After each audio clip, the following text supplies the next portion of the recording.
కుక్క గాడిద. చాలా కాలం క్రితం వారణాసికి చెందిన ఒక చాకలివాని వద్ద ఒక గాడిద, ఒక కుక్క ఉండేవి. అబ్బా, ఈరోజు చాలా కట్టబడిపోయారు. రాత్రికి మొద్దులా నిద్రపోతాను. అయ్యయ్యో, ఈరోజు మళ్ళీ అన్నం పెట్టడం మర్చిపోయాడు. కొన్ని గంటల తరువాత భలే భలే, మంచి నిద్రలో ఉన్నాడు. అదృష్టవంతుణ్ణి, ఇవాళ నా సంచి నింపుకోవచ్చు. ఓరి దేవుడో, దొంగ యజమాని మంచి నిద్రలో ఉన్నాడే. చూడు, దొంగ యజమాని సామాన్లన్నీ పట్టుకుపోతున్నాడు. నువ్వు మొరిగితే యజమాని లేస్తాడు.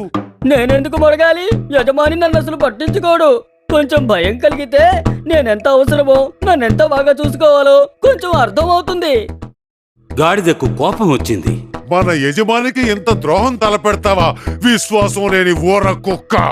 నన్ను పట్టించుకొని వాని పట్ల కృతజ్ఞత చూపాలా? లేదు, నేను అతన్ని లేపను. అయితే దొంగ వెళ్లక ముందు నేనే లేపుతాను. త్వరపడ్డం మంచిది.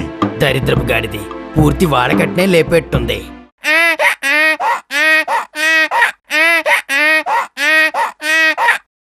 అప్పటికే దొంగ పారిపోయాడు. చాకలివాడు ఒక్క ఉదుటం లేచాడు.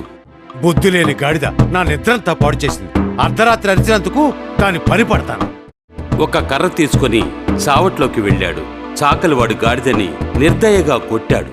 నీ దురదృష్టం, దొంగ అయితే పారిపోయాడు, కానీ యజమానికి నువ్వెందుకు అంత గట్టిగా అరిచావో తెలియదు కదా. కుక్క జాలిగా చూస్తూ ఉండిపోయింది. పాపం గాడిద, నువ్వు నా పని చేయాలనుకోకుండా నీ పని నువ్వు చూసుకొని ఉంటే నీకీ దుర్గతి పట్టేది కాదుగా. ఏం చేస్తావ్, అనుభవించు. నీతి: మీ పని మీరు చేయండి.